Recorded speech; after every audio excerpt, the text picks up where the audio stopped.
네, 오늘은 베드로후서 강의 순서를 따라서 네 번째 시간 본문 1장 4절 말씀 중심으로 보배롭고 큰 약속을 받은 성도라는 제목으로 하나님의 말씀을 상고하고 은혜를 받고자 합니다.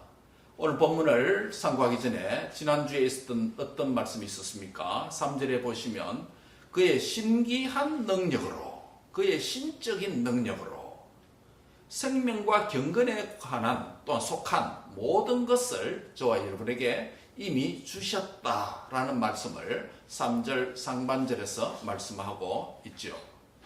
3절 하반절에 보면 어떤 말씀이 있습니까? 예수님은 자신의 영광과 덕으로, 영광과 덕을 향하여, 영광과 덕에게로 우리를 부르셨다라는 말씀이 3절 하반절에 있습니다. 여기서 영광과 덕이라는 것은, 덕이라니까 상당히 어려운 표현인데요. 영어로 말하면 excellence. 그래서 영광, glory, 덕, excellence. 영광과 덕은 누구에게 있다는 것입니까? 하나님의 성품입니다. 하나님의 성품으로서 하나님의 영광, 주 예수님의 영광, 주 예수님의 excellence. 어떤 세상의 영광도 예수님의 영광에 비교할 바가 못 된다는 거죠. 부활하신 그 주님의 영광에 비교할 바가 못 된다는 거죠. 이 땅에 어떤 탁월한 장점, 메리트, 덕, 성품, 또 물질 문명적으로, 또 테크놀로지, 과학 문명에서 탁월함, 엑셀런스, 어떤 탁월함도 하나님의 그 탁월한 능력에 비할 바가 못 된다는 것입니다. 그런데 예수님께서 저와 여러분을 부르실 때에 당신의 이 영광으로 부르셨다. 또 하나는 그의 엑셀런스, 탁월함으로 부르셨다. 이 말은 무슨 말이냐면 예수님 자신이, 하나님 자신이 가진 성품이 영광이고 탁월함, 엑셀런스라는 말도 될 수 있고, 또 우리를 예수님의 그 영광과 탁월함 안으로 우리를 초대하셔서 우리가 그렇게 되도록 부르셨다는 의미도 됩니다.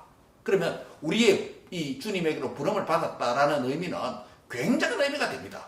우리는 죄인이고 아무것도 할 수 없는 연약한 자이고 뭐 이런 신앙 고백을 많이 하는데, 그러나 예수님에게로 우리를 부르셨다는 의미는 우리가 뭐가 되도록?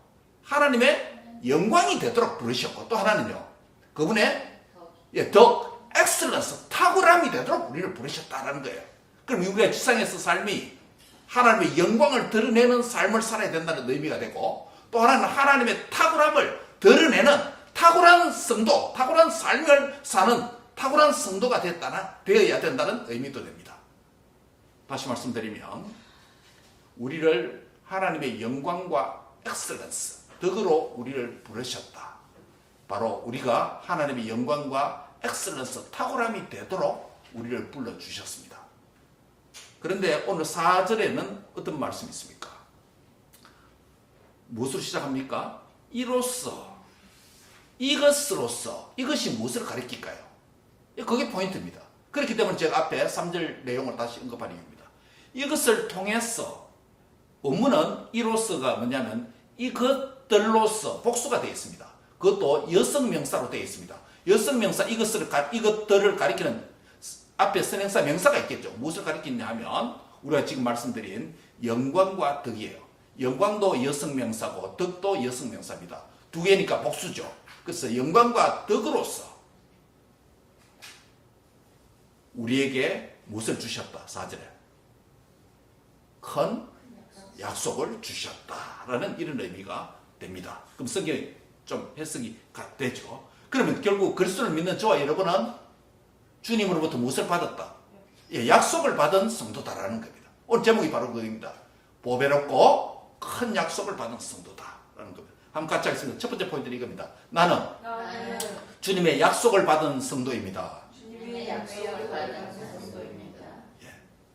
이 약속을 주실 때 무엇을 통해서 주셨느냐면 영광과 덕을 통해서, 주님의 그 글로리와 엑셀런스를 통해서, through His own glory and excellence, 하나님의 영광과 엑셀런스를 통해서 우리를 부르셨는데 큰 약속을 주셨다는 겁니다.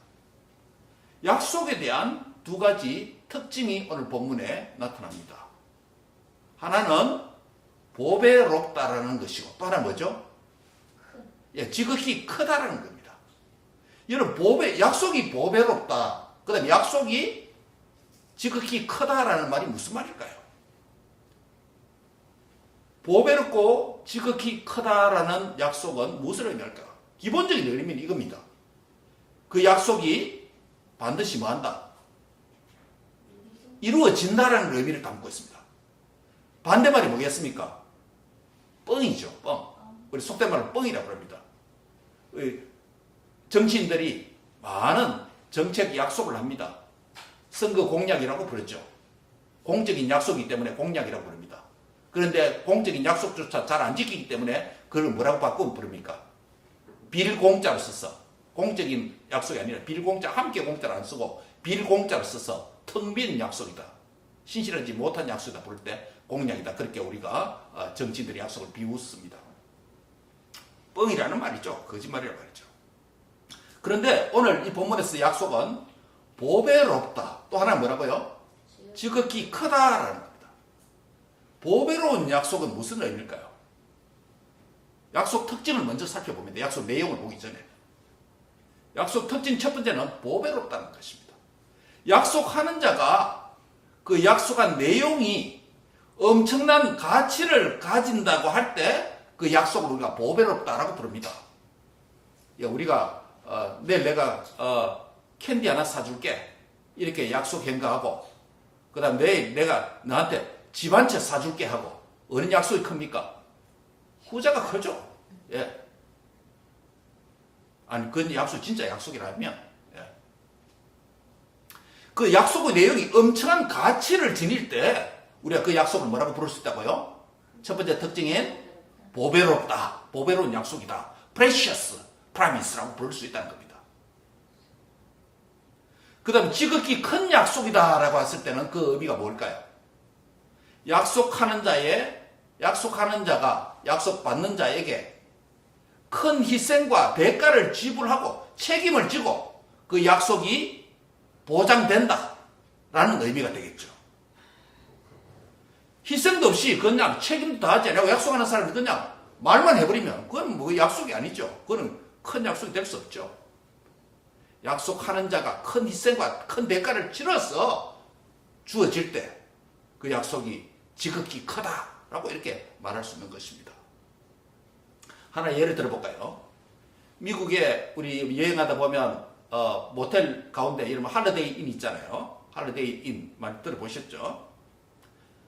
원래 이 할리데이 인의 회장 이름이 누구냐면 클라이머라고 하는 회장이 있습니다. 이 회장은 그의 임기 중에 수백 개의 할리데이 인 호텔을 운영하면서 호텔에 한 번도 카지노를 설치하지 않았습니다. 단 자신이 회장 맡기 전에 전임자가 카지노가 설치된 라스베가스에 있는 이 할리데이 인의 그 하나를 제외하면 그 임기 중에는 할리데이 인 안에 카지노를 한 번도 설치 않았습니다.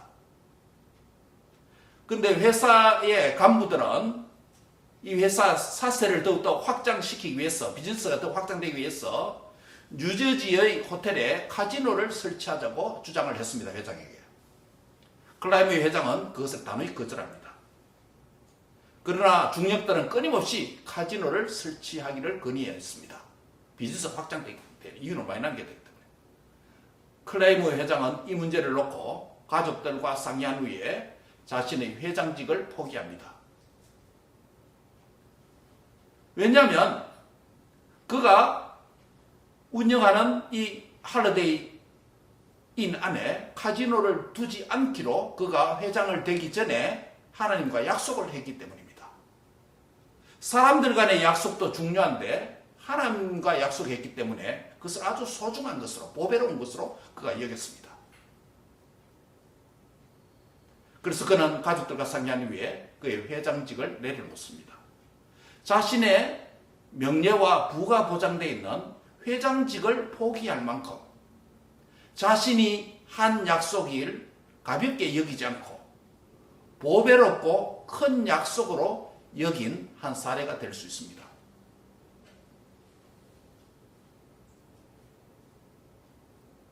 그가 은퇴할 때에 이렇게 은퇴 예술을 했습니다. 제가 운영하는 호텔에 카지노를 두지 않기로 하나님과 약속을 했습니다. 사람들 간의 약속도 중요한데 하나님과의 약속은 얼마나 소중하겠습니까? 제가 하나님과의 약속을 지키는 길은 회장직에서 물러나는 것뿐이라는 결론을 내렸습니다. 저는 지금 마음이 무척 평안합니다. 라고 사임 연설을 밝힐 때 모든 직원들이 박수로 그렇게 한 크리스찬의 그 실천 행위를 뜨거운 박수로 보냈다고 남깁니다. 그의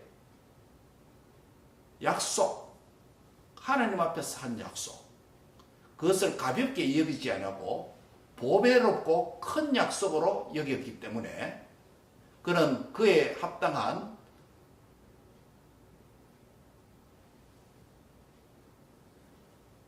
큰 것을 희생하고 책임으로 그 약속대로 실천했다는 의미에서 그의 약속 또한 지극히 큰 약속이고 보배로운 약속이라고 할 수 있습니다. 한 인간이 비즈니스에 관련된 신앙적인 그 약속을 자신의 희생을 통해서 큰 약속으로 지켜야 된다면 우리 예수님은 베드로전서 1장 19절에 보면 이 보배로운이라고 하는 똑같은 헬라어를 사용해서 보배로운 예수님의 피에다가 이것을 적용합니다. 예수님의 보배로운 피의 희생으로 그분은 하나님의 아들로 왔으나 자신의 죄도 아닌데도 불구하고 당신의 백성을 죄인된 저와 여러분을 구원하기 위해서 당신의 피, 죽음을 십자가에 내놓으시는 그분의 희생을 일컬어서 베드로전서 1장 9절은 그 피에다가 뭐를 붙였다고요? 보배로운 피다라고 붙이고 있습니다. 바로 보배롭다고 하는 것은 자신의 큰 희생과 대가를 지불을 한 이후에 주어지는 큰 열매, 그것이 있기 때문에 보배로운 약속이 될 수 있다는 것입니다. 우리가 지금까지 오늘 본문에 약속의 두 가지 특징을 간략하게 살펴봤습니다. 하나는 뭐라고요? 보배롭고 또 하나는요? 큰 약속이다. 보배롭다는 말은 무슨 말이죠? 약속의 내용이 엄청나다는 것이고 두 번째는요? 크다는 약속은 뭡니까?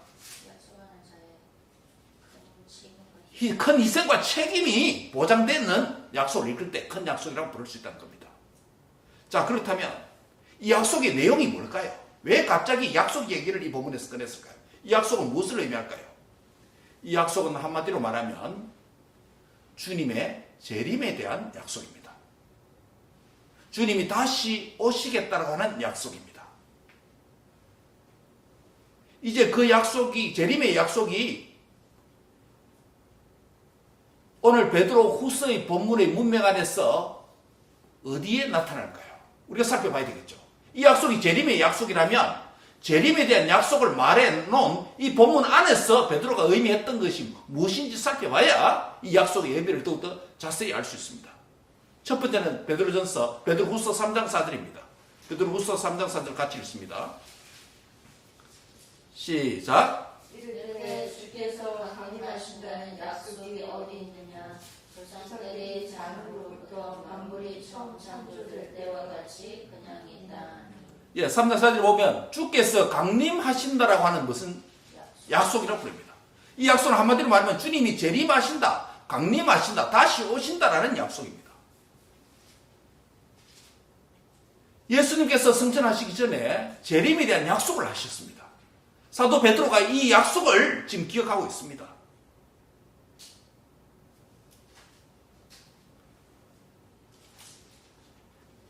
여러분, 만약에 재림에 대한 다시 오신다는 약속이 없었다면 기독교의 교리는 다 무너지고 맙니다. 여러분, 주님의 제자들이, 초대교회 성도들이 예수님으로부터 성천하실 때 재림에 대한 약속을 받지 못했다면 기독교의 5가지 기둥이 다 무너집니다. 그러면 기독교의 위기가 도래합니다. 뭐가 무너질까요? 첫 번째, 예수님의 재림에 대한 약속이 없었다면 5가지가 무너지는데, 구체적으로 첫 번째 뭐냐면 기독교는 미래적인 가치가 사라져서 현세적인 도덕적인 종교로 전락해버립니다.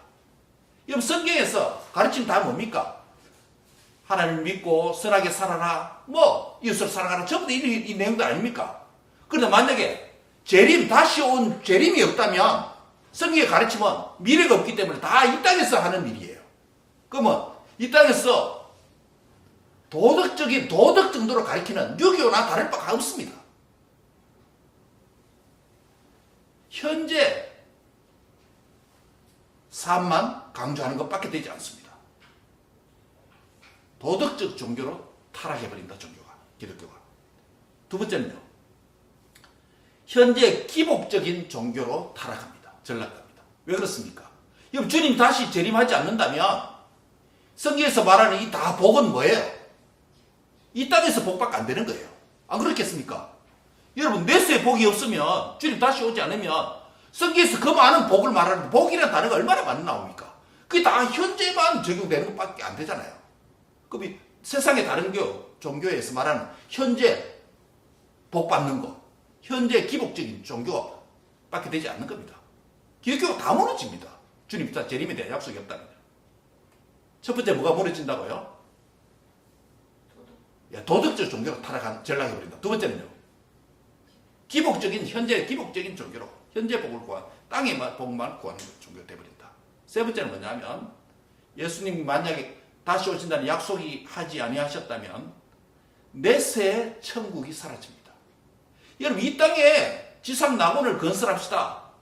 북한도 지상 낙원을 건설한다고 막 그랬잖아요. 그래서 수십만 명 제일 독보들 북송해 갔잖아요. 가보니 어떻게 됐습니까? 지상 낙원이었습니까? 아니잖아요. 속에서 지상 낙원이 북한에 있다. 가자. 잘 사는 길이 있다. 아니잖아요. 민주주의가 아무리 발달한다 할지라도, 공산주의가 천달 단다 할지라도 진정한 지상에 낙원은 없습니다. 낙원이라는 단어 영어 뭐예요? 패러다 또 다른 말은 유토피아잖아요.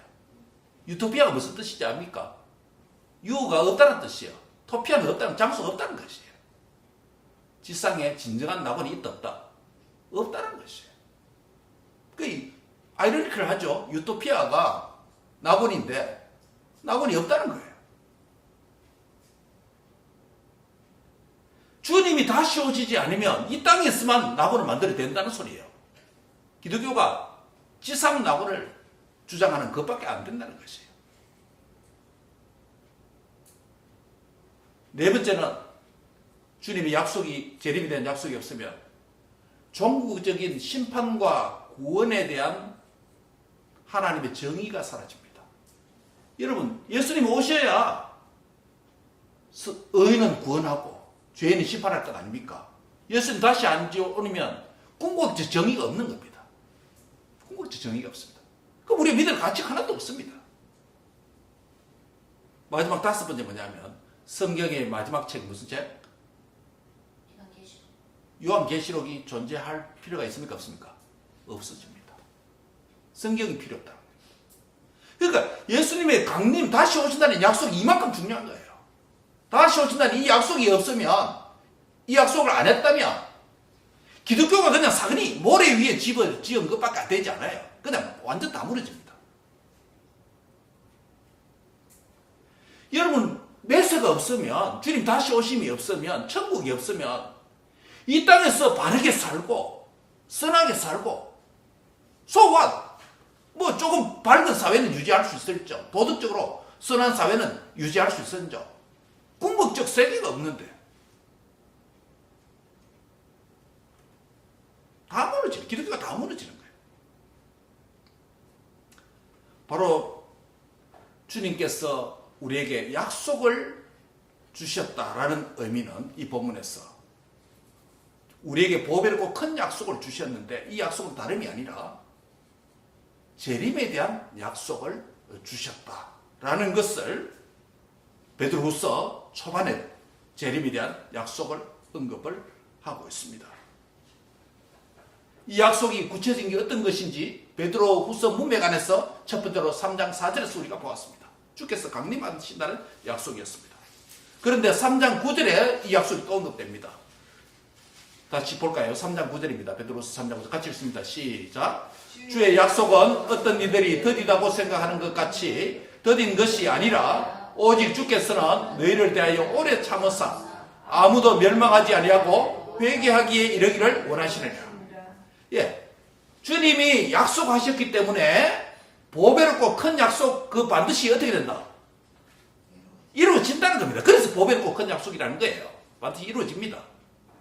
그런데 사람의 입장에서 볼 때 이 약속이 잘 안 이루어지는 것 같이 약속의 기간이 너무 오래 걸린다는 거예요. 왜냐하면 2000년 전에도 주님께서 이 약속을 하셨거든요. 초대교회 성도들에게.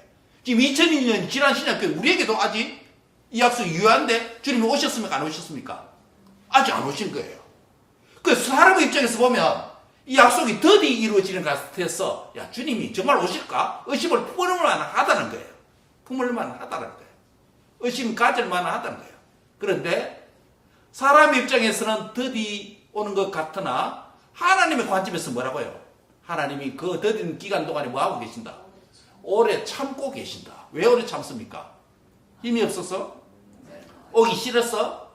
한 사람도 죄로 인해서 멸망당하지 아니하고 한 사람도 더 구원받기 위해서 회개할 때를 기회를 주시기 위해서 그만큼 참으신다는 거예요.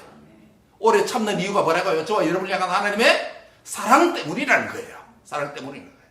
이게 재림에 대한 약속 안에 포함되어 있다는 거예요.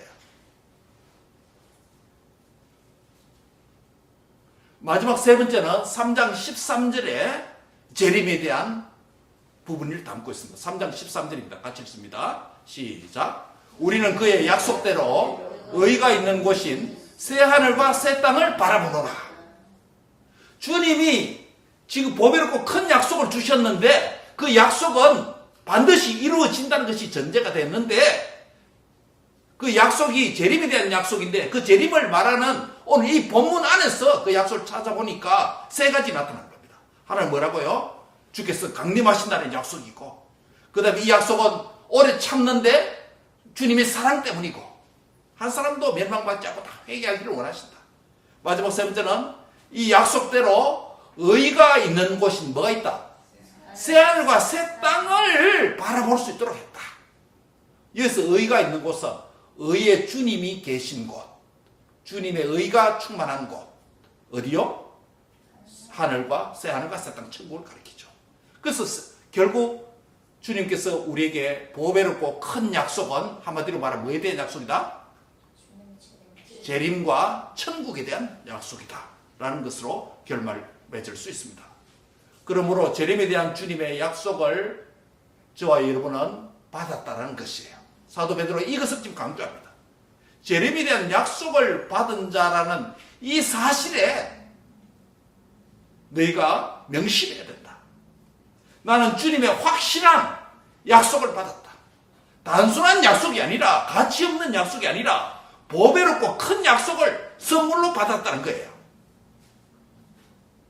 이 선물을 받은 자임을 깨달아야 된다는 거예요. 여러분 우리가 아까 말씀드렸죠. 캔디 하나 사줄게 하는 약속하고 내가 집 한 채 사줄게 하는 약속은 완전 다르잖아요. 새하늘과 새 땅에 대한 약속을 했다고 생각해 보십시오. 이게 정말 작은 약속입니까? 이 가치 없는 약속입니까?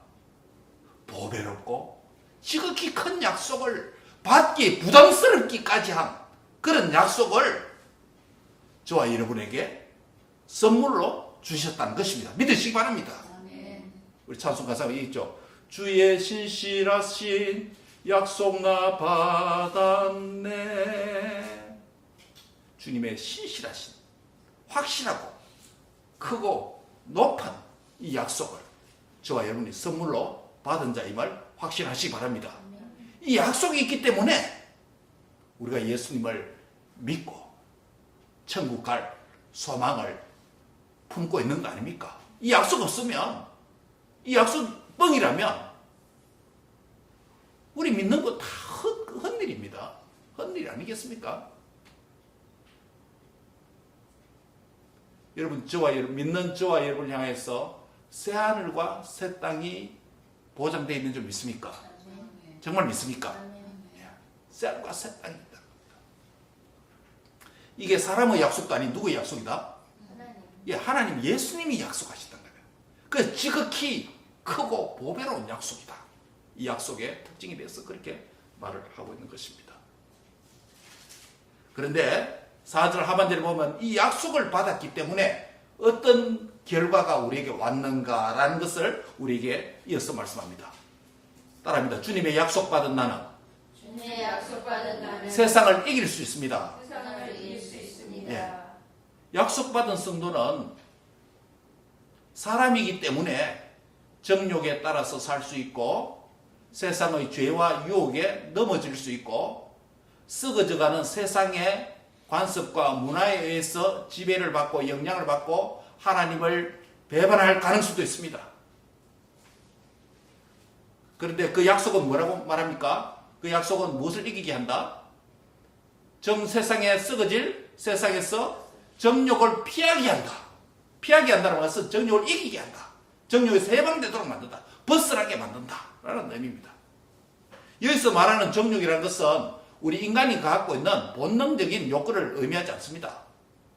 예, 우리가 수면욕이 있기 때문에 잠을 자는 거죠. 식욕이 있기 때문에 음식을 먹는 거죠. 본능적인 생존을 위한 이런 욕구를 가리키는 게 아니에요. 죄를 짓는 그런 정욕을 가리킵니다. 범죄의 정욕을 가리킵니다. 세상에 썩어질 세상에서 주님의 약속을 받은 자이기 때문에 정욕을 이기게 한다는 겁니다.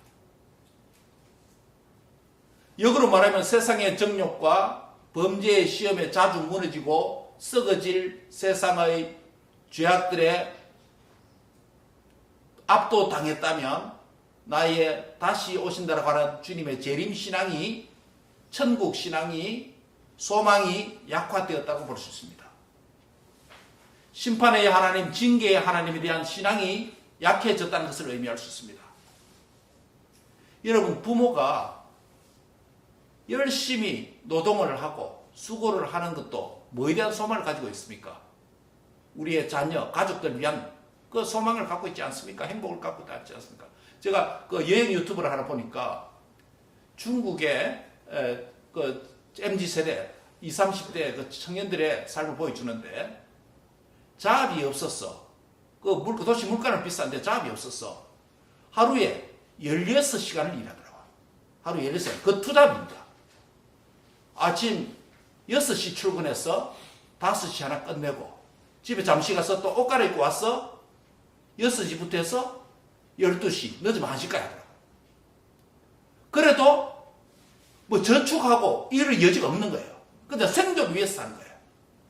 그런데도 그렇게 할 수 있는 것은 미래에 조금이나마 소망이 있을까 싶어서 그렇게 한대요. 인터뷰를 하니까. 뭐 중국뿐만 아니겠죠. 수많은 많은 시간을 노동을 들였어. 그 삶을 안 하고 포기하고 절망하고 아예 방구석에 들어앉는 청년들도 많을 텐데 그렇게 하는 이유는 뭡니까? 그 안에 작은 소망이 있기 때문에 그런 겁니다. 안 그렇겠습니까? 노동자의 수고와 헌신, 땀 계속 될 수 있는 이유가 뭡니까? 확실히 모르지만은 미래에 좀 더 나아질 것이라고 하는 그런 소망이기 때문에 참고 견디는 거 아니겠습니까? 우리의 모든 하는 일이 그렇죠. 운동도 마라톤도 그렇지 않습니까? 땀 흘리고 힘들지만 꼬린 지점이 곧 올 것이라고 하는 그 소망이 있기 때문에 그렇게 하는 건 아니겠습니까? 마찬가지입니다. 주님의 약속을 받았다면 재림에 대한 약속을 받았다면 이 세상에 썩어져가는 구습을 쫓는 정욕적인 범죄하는 시험에 무너지는 이런 것도 이길 수 있고 견딜 수 있다는 거예요. 주님이 다시 오신다는 약속이 있기 때문에 주님께서 갚아주신다고 하기 때문에 이 땅에서 절제하고 이길 수 있는 여지가 있다는 것이에요. 이 약속이 없으면 자기 마음대로 사는 것이죠. 방종하는 것이죠. 사랑하는 성도 여러분, 주님이 다시 온다는 의미가 무엇입니까? 아까 주님이 다시 온다는 재림의 약속이 없어지면 5가지가 무너진다고 했는데 그 가운데 하나가 뭐였냐면 궁극적인 심판과 구원이 없기 때문에 하나님의 뭐가 무너진다? 정의가 무너진다고 말했잖아요. 만약에 하나님께서 택한 성도들의 궁극적 구원, 다시 온다고 하는 이 약속이 없으면 우리에 대해서 절제하는 의미가 무슨 의미가 있습니까? 안 그렇습니까? 사랑하는 성도 여러분, 주님의 재림에 대한 약속을 과거에 1세기 성도들에게 과거에 주셨다는 의미는 오늘 우리에게도 예수님을 믿는 우리에게도 적용됩니다. 저와 여러분도 재림에 대한 약속을 받았습니다. 믿습니까? 그러면 현재적 의미가 뭡니까? 현재적 의미가 과거에 그 약속을 받았다면 그 약속이 나에게 유효하다면 현재 유익이 뭡니까? 썩어져가는 세상에서 죄의 정욕을 이길 수 있는 소망이 된다는 거예요. 우리가 이겨야 된다는 거예요. 뭐가 있기 때문에? 소망이 있기 때문에. 천국에 대한 소망이 있기 때문에. 주님이 갚아주시기 때문에. 마지막 3번째입니다. 천국에 대한 소망이 있으면 현재적으로는 우리가 이 약속받은 자는 세상을 이길 수 있고 미래적으로는 뭐예요? 미래적으로 어떤 유익이 있을까요? 오늘 본문 하반절에 주님의 신기한 신의 성품에 참여할 수 있다라는 말씀입니다. 좀 이상하죠? 미래 천국 갈 것이다 이 말을 하기 전에 뭐를 말했습니까? 신의 성품에, 신기한 성품에, 예수님의 성품에 참여할 수 있다라고 말합니다. 이 말은 무슨 말이냐면 예수님을 믿고 지상에서 사는 삶에서